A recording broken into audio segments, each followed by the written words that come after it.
तो आइए दोस्तों बात करते हैं आज हम लोग core concept and architecture of deep seek. Deep seek का कोर कॉन्सेप्ट क्या है, उसका आर्किटेक्चर कैसा है, वो दिखता कैसा है, वो कैसे बना हुआ है, इसके बारे में आज हम लोग डिस्कस करने वाले हैं। और भी AI, machine learning, deep learning से रिलेटेड अगर आपको कोर्स करने में इंटरेस्ट हैं आप लोग, तो ये courses.draiacademy.com पर जा करके आप कोर्स विजिट कर सकते हैं। इससे बहुत सारे कोर्सेज फ्री में भी हैं, बहुत सारे पेड भी हैं, और सबसे बड़ी बात यह है कि यहाँ पे लगभग 300 प्लस एआई के डॉक्यूमेंट हैं जो आप फ्रीली एक्सेस कर सकते हैं और इनको डाउनलोड कर सकते हैं, इनको पढ़ सकते हैं। ठीक है, ढेर सारी बुक्स एंड डॉक्यूमेंट्स हैं। तो आइए आज हमारा लर्निंग ऑब्जेक्टिव क्या होने वाला है। So we will understand DeepSeek neural network architecture and workflow. DeepSeek के पीछे जो न्यूरल नेटवर्क आर्किटेक्चर होता है उसको हम लोग जानेंगे, उसका वर्क फ्लो कैसा होता है उसको जानेंगे। We will use DeepSeek API and prebuilt models for model design. ठीक है, मॉडल डिजाइन के लिए हम लोग प्री बिल्ट मॉडल का यूज करेंगे और देखेंगे कैसे हम लोग मॉडल डिजाइन कर सकते हैं। एंड इसके आगे हम लोग क्या सीखेंगे, we will build a simple neural network from scratch using DeepSeek. Okay, तो डीप सीक का यूज करके हम लोग एक सिंपल न्यूरल नेटवर्क बनाने की कोशिश करेंगे आज के अपने इस वीडियो में, आज के अपने इस लेक्चर में। तो चलिए इसको शुरू करते हैं। इसको पहले इसको मिटा देते हैं जो भी यहाँ पे लिखा हुआ है, और अब हम चलते हैं आगे। So deep seek neural network architecture कैसा होता है इसके बारे में हम लोग बात करते हैं। सो पहले आता है फ्रेमवर्क डिजाइन फिलॉसफी। फ्रेमवर्क कैसे डिजाइन हुआ है, उसके पीछे क्या फिलॉसफी है। सो पहला आता है हाइब्रिड अप्रोच। हाइब्रिड अप्रोच में क्या है, it combined static and dynamic computation graph. ठीक है, इसमें स्टैटिक एंड डायनेमिक दोनों कंप्यूटेशन ग्राफ का इंटीग्रेशन किया गया है। पाईटार्च एंड टेंसरफ्लो दोनों का हम लोगों ने इसमें कंप्यूटेशन किया हुआ है, दोनों का इसमें इंटीग्रेशन किया हुआ है। किसके अंदर, डीप सीक के अंदर। इसीलिए यह काफी एडवांस है अन्य लार्ज लैंग्वेज मॉडल्स की तुलना में, अन्य फ्रेमवर्क की तुलना में। हालांकि अभी इसका community and numbers of user कम है, लेकिन आने वाले समय में इसके community and numbers of user भी बढ़ने की संभावना है। सो ऑटो ग्रेड सिस्टम क्या है, automatic differentiation for custom layer. Okay, automatic differentiation for custom layer deep seek के अंदर देखने को मिलता है। मॉड्यूलरिटी की अगर बात करें तो reusable component like layer and optimisers for rapid experimentation.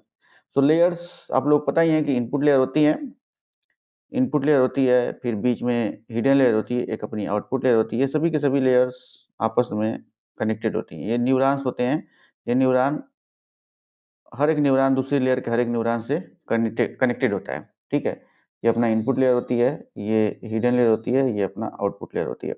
इसी के अंदर आपका एक्टिवेशन फंक्शन भी होता है।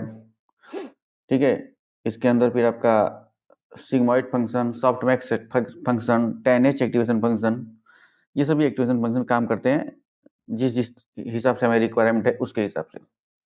तो की कंपोनेंट क्या होते हैं डीप सीक के अंदर, डीप सीक फ्रेमवर्क के की कंपोनेंट कौन कौन से हैं उसके बारे में हम लोग बात कर लेते हैं। तो पहला आता है लेयर्स। लेयर्स में प्री बिल्ट लेयर्स आती हैं, जैसे डेंस हो गया, कन्वोल्यूशनल 2D हो गया, एलएसटीएम लेयर हो गया। ठीक है, हमें आउटपुट में एक लेयर चाहिए तो वहाँ पर हम लोग डेंस लेयर लगाते हैं। अगर हमें कन्वोल्यूशनल कॉन्सेप्ट का यूज करना है, यानी कि अगर हमें इमेज का फीचर्स एक्सट्रैक्ट करना है तो हम लोग कन्वोल्यूशनल 2D लेयर लगाएंगे। अगर हमें एलएसटीएम यानी हमें सीक्वेंस रिलेटेड टास्क करना है तो हम लोग वहाँ पे एलएसटीएम लेयर का लगाएंगे। ठीक है, प्लस कस्टम लेयर का भी हम लोग यूज कर सकते हैं। ऑटो ग्रेड इंजन कौन कौन से होते हैं, tensor class with dot backward for gradient. ठीक है, तो ग्रेडियंट डिसेंडेंट का कॉन्सेप्ट आप लोगों को पता ही होगा दोस्तों। ग्रेडियंट डिसेंडेंट क्या होता है कि जब हम अपने मॉडल का लॉस फंक्शन कैलकुलेट करते हैं तो उस समय हम लोग अपने एक्चुअल वैल्यू से और प्रेडिक्टेड वैल्यू के बीच में डिफरेंस निकालते हैं। अगर डिफरेंस ज़्यादा होता है या हमारी एक्चुअल वैल्यू प्रेडिक्टेड वैल्यू के बराबर नहीं होती है तो हम लोग ग्रेडियंट कैलकुलेट करते हैं, और उससे हम लोग उस समय हम लोग अपने मॉडल्स के बैकवर्ड डायरेक्शन में चलना शुरू कर देते हैं। और वेट एंड बायस एंड जो अन्य हाइपर पैरामीटर होते हैं, लर्निंग रेट, उनको एडजस्ट करके हम लोग अपने मॉडल को ऑप्टिमाइज करने की कोशिश करते हैं। ठीक है, तो ये आपके ग्रेडियंट होते हैं, एसजीडी होता है, ठीक है, एसजीडी होता है, एडम होता है, इस तरीके से आपके ऑप्टिमाइजर्स होते हैं। ओके, सो ऑप्टिमाइजर कौन कौन से होते हैं? SGD, Adam, RMS prop with built in hyper parameter tuning. Okay, इनकी एक खासियत होती है कि इनकी hyper parameter tuning built in होती है। तो SGD stochastic gradient descendant and Adam यानी एडाप्टिव मूवमेंट, ये काफ़ी कॉमन ऑप्टिमाइजर्स हैं। ऑप्टिमाइजर्स का यूज़ हम लोग क्यों करते हैं?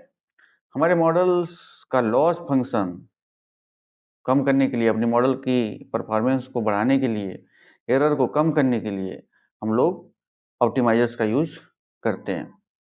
ठीक है, आइए अब थोड़ा एक कोड के डेमो के माध्यम से हम लोग इसको समझने का प्रयास करते हैं। सो डीप सीक को यहाँ पे इंपोर्ट किया गया, import deep seek as DS. तो सबसे पहला काम आपका क्या होता है? इंपॉर्टेंट लाइब्रेरी को इंपोर्ट करना। जैसे हम लोग मशीन लर्निंग का जब एल्गोरिदम ट्रेन कर रहे थे तो वहाँ पे हम लोग import numpy as NP from scikit, import matplotlib.pyplot as plt, ठीक है, इस तरीके से हम लोग इंपोर्ट कर रहे थे। तो वैसे ही यहाँ पे डीप सीक को import deep seek as TS करना है। अब DeepSeek, from DeepSeek import layers and optimizers. DeepSeek के अंदर से आपको लेयर्स एंड ऑप्टिमाइजर्स को इंपोर्ट करना है। ठीक है, डीप सीक क्या है? फ्रेमवर्क है, इसलिए वहां से आपको लेयर्स एंड ऑप्टिमाइजर्स को इंपोर्ट करना है। अब यहाँ पे आपको कस्टमाइज लेयर को बनाना है। सो यहाँ पे हम लोग क्लास माई लेयर, इसके अंदर ds डॉट लेयर्स के अंदर लेयर, मतलब डीप सर्च, डीप सीक के अंदर लेयर्स हैं, उसके अंदर एक लेयर हमें बनानी है, कस्टम लेयर। यहाँ पे मैंने यहाँ पे इसको इनिशियलाइज किया। उसके बाद सुपर फंक्शन का यूज करके हमने यहाँ पे इनिशिएट किया। After that self dot weights ds dot tensor here np dot random dot randn 10 5 C. ठीक है, यहाँ पे np क्या है? numpy। तो यहाँ पे numpy को भी आपको इंपोर्ट करना पड़ेगा, import numpy as np, numpy as np। ठीक है, इस तरीके से जो जो भी हमारी लाइब्रेरी आएंगी, काम में आएंगे, उनको हमें इंपोर्ट करना पड़ेगा। After that we have given a forward function and return self dot weight. अब कंपेयर टू पाईटार्च, पाईटार्च से चलिए इसका कंपेयर करते हैं डीप डीप सीक का। सो यहाँ पे इंपोर्ट टार्च, जैसे आपने यहाँ पे इंपोर्ट डीएस किया था, import deep seek as DS किया था, तो वैसे यहाँ पे इंपोर्ट टार्च हो गया। Class torch layer torch dot nn dot module, nn क्या है? न्यूरल नेटवर्क है। ओके, अब यहाँ पे define init self super dot init, यहाँ तक सेम है। Self dot weight is equal to torch dot randn and 10 5, यहाँ required grad equal to true है, लेकिन यहाँ पे वो नहीं है। ठीक है, यहाँ पे define forward self x and इस तरीके से यहाँ पे वेट को रिटर्न करवाया गया है। ओके, सो ये कुछ कोड का डेमो है, किस तरीके से हम लोग डीप सर्च, डीप सीक का यूज करेंगे, किस तरीके से इसको इंपोर्ट करेंगे, किस तरीके से कस्टम लेयर बनाएंगे, उसके कोड का डेमो है। ठीक है, जब आने वाले लेक्चर्स में जो इसका प्रोजेक्ट बनेगा तब आपको ज़्यादा समझ में आएगा। अब यहाँ पे एक क्वेश्चन है, how does DeepSeek autograd differ from पाईटार्च?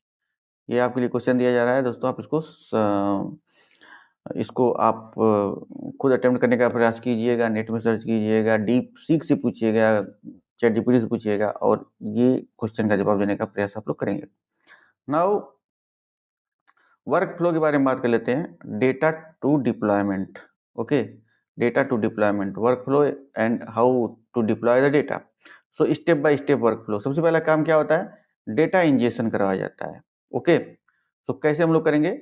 Use DS, आपने डीएस को पहले इंपोर्ट कर रखा है, इंपोर्ट डीप सीक एज डीएस। अब वहां से हमने ds dot data dot data set for batch loading. Okay, इसके अंदर जो इनबिल्ट डेटा सेट होते हैं उसको भी हम लोग लोड कर सकते हैं। So built in database like ds dot datasets dot load MNIST. MNIST का जो डेटा सेट है, एमनिस्ट आप लोग पता ही है दोस्तों क्या होता है? हैंड रिटन डिजिट्स का कलेक्शन होता है जिसमें 0 से लेकर के 9 तक डिजिट्स होती हैं। लगभग उसमें 70,000 तक के रिकॉर्ड होते हैं, 50,000 ट्रेनिंग के लिए, 10,000 टेस्टिंग के लिए डेटा यूज करते हैं। और यहाँ पे हम लोग अब मॉडल को बिल्ड करेंगे। सबसे पहले आपने डेटा को इंजेस्ट कर लिया, उसके बाद मॉडल बिल्ड करेंगे। तो sequential functional API similar to Keras, यहाँ पे सीक्वेंशियल एंड फंक्शनल एपीआई इस तरीके से हम लोग केरास का यूज करके मॉडल डेवलप करते हैं, उस तरीके से करेंगे। नाउ ट्रेनिंग कैसे होगी? Distributed training via ds.train dot distributed trainer, इसके द्वारा ट्रेनिंग होगी। डिप्लॉयमेंट कैसे होगी? Export to ONNX and tf lite with ds.export model. Okay, so यहाँ पे कुछ इसके की कॉन्सेप्ट हैं। सो यहाँ पे डायग्राम अगर देखा जाए तो पहले डेटा को प्री प्रोसेस करना है, फिर मॉडल को ट्रेन करना है, वैलिडेट करना है, डिप्लॉय करना है, मॉनिटर करना है। लगभग सेम वही प्रोसेस सब में होता है, जैसे मशीन लर्निंग, डीप लर्निंग के अंदर जो भी मॉडल होते हैं। तो सबसे पहले आपको डेटा को प्री प्रोसेस करना होता है, डेटा को नॉर्मलाइज करना होता है, स्केल करना होता है, उसके बाद उस डेटा से अपने मॉडल को ट्रेन करना होता है, फिर टेस्टिंग का जो डेटा होता है उससे अपने मॉडल को वैलिडेट करना होता है, फिर डिप्लॉय करना होता है, फिर मॉनिटर करना होता है। इफिशियंसी एंड फीचर की बात करें तो लेजी एग्जीक्यूशन इसमें देखने को मिलता है। It delayed in computation for graph optimization, memory pooling, reuse memory buffer for large batches. Okay, इसमें एपीआई एंड प्री बिल्ड जो मॉड्यूल होते हैं वो कौन कौन से होते हैं? सो कोर एपीआई इसकी कौन कौन सी होती हैं? पहला हाई लेवल की होती है, दूसरा लो लेवल की होती है। तो जो हाई लेवल की होती है वो होती है ds.build model for quick prototyping. And low level में क्या होता है? We can customize the gradients, layers and optimizers. ठीक है। प्री बिल्ड टूल किट्स कौन कौन सी होती हैं डीप सीक के अंदर? सो एनएलपी की टूल किट होती है और दूसरा सीवी की टूल किट होती है। सी मतलब कंप्यूटर विजन टूल किट। सो अगर इसका पाइथन में कोड देखें तो tokeniser is equal to ds.nlp.tokenizer, यहाँ पे वोकेब साइज यहाँ पे 50,000 दिया गया है। एंड इम्बेडिंग अगर करनी हो तो ds.nlp.word2vec फंक्शन का यूज करके हम लोग इम्बेडिंग करते हैं। अब कंप्यूटर विजन टूल किट की अगर बात करें तो इसका पाइथन में कोड कैसे लिखेंगे? Augmenter equal to ds.computervision.augmenter rotate 30 flip horizontal and detector ds.cv.yolo version 7। तो ये कंप्यूटर विजन का कोड है। यहाँ पे हम लोग क्या करना है? You have to use ds.build model to create an image classifier in 5 lines. ये आप कर सकते हैं। आगे चलते दोस्तों, hands on lab we have to build a neural network for sentiment analysis. ये हमें कोडिंग के माध्यम से करना है। क्या करना है? We have to build a neural network for sentiment analysis. Sentiment analysis के लिए हमें एक न्यूरल नेटवर्क बिल्ड करना है। ओके, सो सबसे पहले क्या करेंगे? We will import deep seek as DS. After that we will load the data. कौन सा डेटा है? डेटा है IMDb का डेटा। IMDb क्या है? मूवीज का डेटा होता है जिसमें यूजर्स रिव्यू देते हैं। रिव्यू के टेक्स्ट को हमें पहचानना होता है कि पॉजिटिव है कि निगेटिव है, उससे ही हम लोग सेंटिमेंट एनालिसिस करते हैं। मतलब आपने कुछ मूवी के लिए रिव्यू दी तो हम लोग ऐसी मशीन लर्निंग या डीप लर्निंग की टेक्निक डेवलप करेंगे जो उसका सेंटिमेंट एनालिसिस करेगा कि आपने जो रिव्यू दिया है वह पॉजिटिव है कि निगेटिव है। इस तरीके से मूवी के रिव्यू को हम लोग किसी मूवी का रिव्यू इस तरीके से हम लोग क्लासिफाई करते हैं। ओके, रेटिंग उसको दिया जाता है। तो यहाँ पे लोड द डेटा कैसे करेंगे? Data equal to ds.datasets.load.imdb। Okay, इस तरीके से हम IMDb का डेटा लोड करेंगे। उसको X train, Y train. X train क्या है? ये अपना फीचर है, और वाई ट्रेन क्या है? लेवल है। यहाँ पे हमने ट्रेनिंग के लिए डेटा उसको दिया। स्टेप 2 में क्या करेंगे हम लोग? We will build the model. तो हमारा मॉडल यहाँ पे बिल्ड हो रहा है। Model equal to df.sequential model है। मतलब सीक्वेंशियल मॉडल है क्या मतलब? ये लेयर बाई लेयर यहाँ पे हमारा डेटा की प्रोसेसिंग होगी। ये इनपुट लेयर है, ये हिडन लेयर है, ये आउटपुट लेयर है। ठीक है। हिडन लेयर के अंदर ये आपका क्या होता है? हिडन लेयर के अंदर आपका एक्टिवेशन फंक्शन होता है। Activation function activation function decide करता है कि कौन सा न्यूरॉन एक्टिव होगा, कौन सा न्यूरॉन एक्टिव नहीं होगा। ओके, तो इसके अंदर बहुत सारे एक्टिवेशन फंक्शन होते हैं। रेलू होता है, सिग्माइड होता है एंड 10H, इसके बाद सॉफ्टमैक्स, बहुत सारे इसके अंदर फंक्शन होते हैं। तो यहाँ पे हम लोग अब मॉडल को बिल्ड कर रहे हैं, मतलब लेयर बाय लेयर हमें अपने डेटा को उसमें से गुजारना है और हमें उसका सेंटीमेंट पता करना है। Okay, so deep search, deep seek dot layers dot embedding, सो input dimension 10,000, output dimension 128। Now अब उसके बाद हम लोग एलएसटीएम लेयर लगाएंगे 64 न्यूरॉन्स का। उसके बाद हम लोग आउटपुट लेयर लगाएंगे, जहाँ पे हमें एक ही आउटपुट चाहिए कि पॉजिटिव है या निगेटिव है। यहाँ पे हम लोग सिग्मॉइड एक्टिवेशन फंक्शन लगाएंगे, क्योंकि सिग्मॉइड एक्टिवेशन फंक्शन हमें जो आउटपुट होता है उसकी प्रोबेबिलिटी हमें प्रोवाइड करता है आइदर 0 और 1। अगर हमारे पास बाइनरी आउटपुट की रिक्वायरमेंट है तो हम लोग वहाँ पे सिग्मॉइड एक्टिवेशन फंक्शन का यूज़ करेंगे। अगर यहाँ पे मल्टी क्लास क्लासिफिकेशन होता तो हम लोग सॉफ्टमैक्स एक्टिवेशन फंक्शन का यूज़ करते हैं। ओके, तो स्टेप 3 में हमें क्या करना है, ट्रेनिंग करना है। सो मॉडल डॉट कंपाइल का यूज करके हम लोग ट्रेनिंग करेंगे। Optimizer equal to Adam, optimizer Adam लगा दिया हमने, लॉस यहाँ पे बाइनरी क्रॉस एंट्रॉपी लगा दिया। ठीक है, क्यों? क्योंकि हमें बाइनरी आउटपुट चाहिए, तो यहाँ इसलिए यहाँ पे बाइनरी क्रॉस एंट्रॉपी लॉस लगा हुआ है। यही लॉस हम लोग कैलकुलेट करेंगे। लॉस कैलकुलेट करने के बाद हम लोग, मतलब लॉस कैसे कैलकुलेट करेंगे, actual value minus predicted value को उसका डिफरेंस निकालेंगे। फिर उसके बाद अगर हमें कुछ डिफरेंस देखने को मिलता है तो हम उसके बाद हम लोग बैक प्रोपोगेशन करेंगे और वहाँ पे ऑप्टिमाइजर लगाएंगे। तो यहाँ पे ऑप्टिमाइजर एडम लगा हुआ है। ओके, अब मॉडल डॉट फिट का यूज करके हम लोग अपने मॉडल को ट्रेन करेंगे, जैसा मशीन लर्निंग में करते थे। उसको हम लोग ट्रेनिंग के लिए डेटा देंगे और इपोक देंगे कि मतलब कितने नंबर्स ऑफ बैचेस तक इसका हमें ट्रेनिंग करनी है। ओके, तो इस तरीके से चाहे आप पाईटॉर्च का यूज कीजिए, चाहे टेंसरफ्लो का यूज कीजिए, चाहे डीप सीक का यूज कीजिए, ये सारे के सारे कॉन्सेप्ट सेम ही रहते हैं। ऐसा नहीं है कि डीप सीक है तो उसका कॉन्सेप्ट अलग हो गया, या फिर पाईटॉर्च है तो उसका कॉन्सेप्ट अलग हो गया। हाँ, थोड़ा सा उसको कोडिंग में जब हम लिखते हैं और जो उसका इनबिल्ट फंक्शन होते हैं वो थोड़े थोड़े डिफरेंस होते हैं। ओके, अब जैसा मैंने लैब किया वैसे ही आपको क्या करना है, you have to modify the LSTM layer to DeepSeek autograd manually. Okay, so LSTM को ऑटो ग्रेड में आपको यहाँ पे चेंज करना है। You too have to compare training speed with and without GPU. तो जीपीयू क्या होता है आप लोगों को पता है, GPU is graphical processing unit that is developed by Nvidia. ठीक है, एनवीडिया के द्वारा इसको डेवलप किया गया है। जीपीयू ही है, तभी हमें डीप लर्निंग या न्यूरल नेटवर्क या मशीन लर्निंग के जो लार्ज डेटा सेट हैं, जो लार्ज लैंग्वेज मॉडल हैं, उनको हमें ट्रेन करने में कोई असुविधा नहीं होती है, क्योंकि जीपीयू हमें पैरेलल प्रोसेसिंग प्रोवाइड करता है, रिसोर्स की कमी नहीं होने देता है।